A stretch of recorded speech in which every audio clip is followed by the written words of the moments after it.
Hi there, I'm Steve Beaglehole, Academy Head Coach at Leicester City Football Club. Steve, what's your earliest memory of playing football?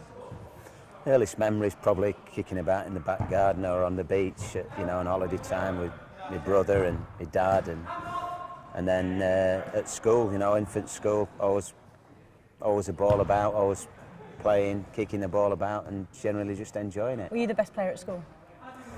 I think probably, in school terms, I'm probably definitely one of the best players there, but then of course then you go into a wider scale and then you find your level, but certainly I was a good school player. And do your teachers at school have a big influence on you wanting to become a footballer?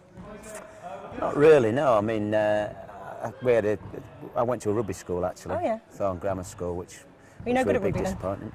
I was all right. I was all right, but I didn't like playing it because it was a bit rough for me. Yeah. But, Keep the looks. Yeah, it was a bit rough and ready. But later on, it did change, and we had the option to play football as well. But if you played football and they wanted you to play rugby in that term, you had to play rugby, or you weren't allowed to play football. So it was a bit of a catch-22. Yeah. When I was growing up, Gary Lineker and Peter Shilton were my two heroes.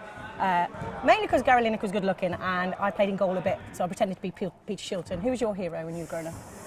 Well, I was a big Leeds United fan, and Tony Curry later on, in the later Leeds days, was a big hero. But early on, Billy Bremner, who I was lucky enough to work for. So Billy Bremner, Johnny Giles, that era, great team. Those two were particularly big favourites of mine. Yeah. I know you've been working at Leicester Academy for, is it eight years, past 8 years? Yeah, it's gone quickly, but it is 8 years now, yeah. When you've been having fun, time travels, eh? Yeah, I mean, it is fun. I mean, you've just said to me when we were talking, it's a great job to have, and to actually be paid to do it is, is the ultimate, really. It is great. And you must get a great satisfaction when you see one of your academy players coming through the system and then actually making their debut in the first team. It must get that little warm feeling. Yeah, I mean, there's things where, if you're first team coach, and there's obviously the games, winning the games and things is important, but as a youth team coach, probably the ultimate thing is seeing a player develop and get in the first team, as you say, make his debut, and then obviously if he goes on and is transferred for a big fee as well, or plays for his country, that's another big bonus that you get a lot of pleasure from.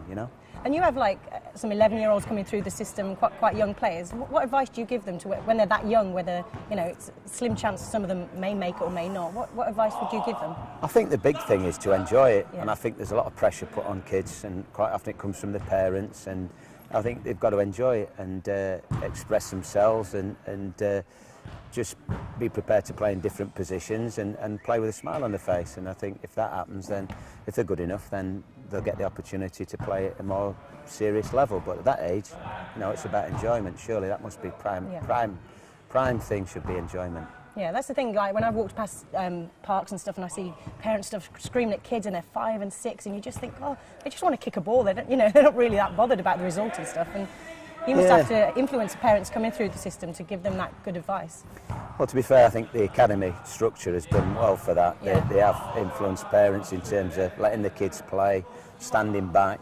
We don't allow them to give any information out to them when they're playing here, and the kids are a lot better for it. If you're passionate about football, go to the Grassroots Football Live, the NEC, June the 12th to June the 14th, a football feast for everybody. See you there.